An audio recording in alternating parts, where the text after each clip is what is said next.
Not long after that, the great horn of the Fena sounded, summoning the tribe to war.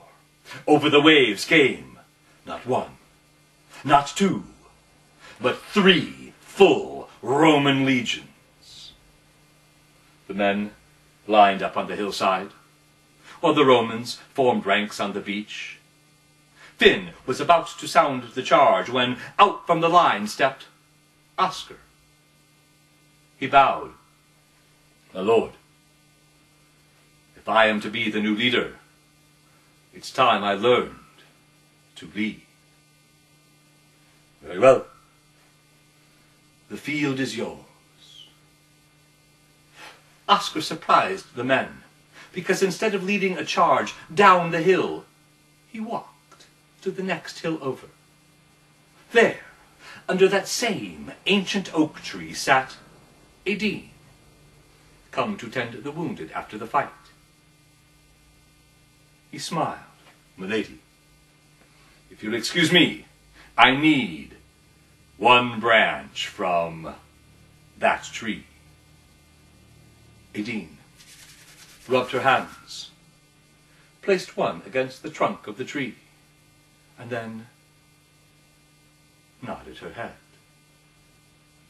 "The tree consents, for the good of all Ireland, to grant you 1 of her mighty limbs. And she thanks you for taking the trouble to ask permission this time." Oscar reached up, grabbed a great branch of that tree, and ripped it off. He peeled the bark and side branches. Now he held a club 12 foot long. He charged down the hill toward the Roman lines. Boom! Men went flying. Boom! Boom! Boom! The first of the Roman ranks broke and fled. To the second rank, boom! Boom! Boom! And they also broke and fled. Oscar turned to the centurion of the 3rd rank and smiled. The Romans dropped their weapons, ran back to their ships, and sailed away as quickly as they could. Oscar ran to the edge of the waves, held his club up in the air, and howled in victory. Never a good idea to taunt your enemies as they flee. The Romans had brought a brand new weapon with them, something the Fena had never even imagined before. It was called a ballista. A ballista is a kind of a crossbow.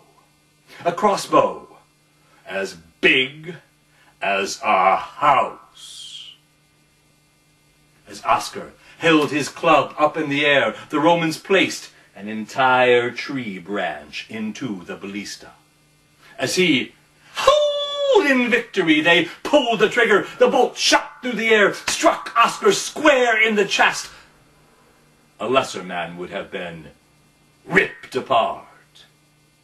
Even a man as strong as Oscar was knocked back through the air onto the sand, every rib in his chest crushed to dust. The men just stared down at him.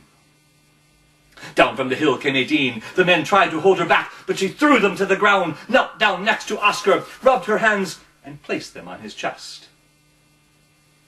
From the palms of her hands there came a green glow that grew brighter and brighter until the men were forced to turn away. When the light faded, Oscar sat up, safe and whole and well.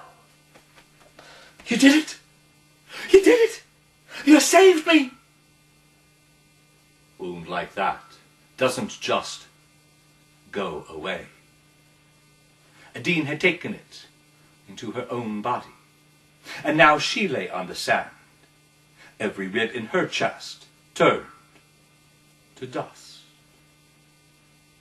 Oscar stared down. "What did you do, and why did you do it?" She gave him a weak smile. You made a promise to me. Oscar nac Sheen, nac Finn, nac Cool, nac Art, that you would never leave me until I left you first. I intend to hold you to that promise. And so, my love, I take my leave of you. And with those words, Etain of the braided golden hair, Princess of Elfland, died.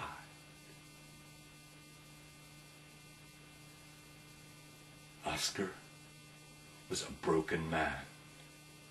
He never touched another weapon until the very last battle, at the end of it all. But that is a story for another time.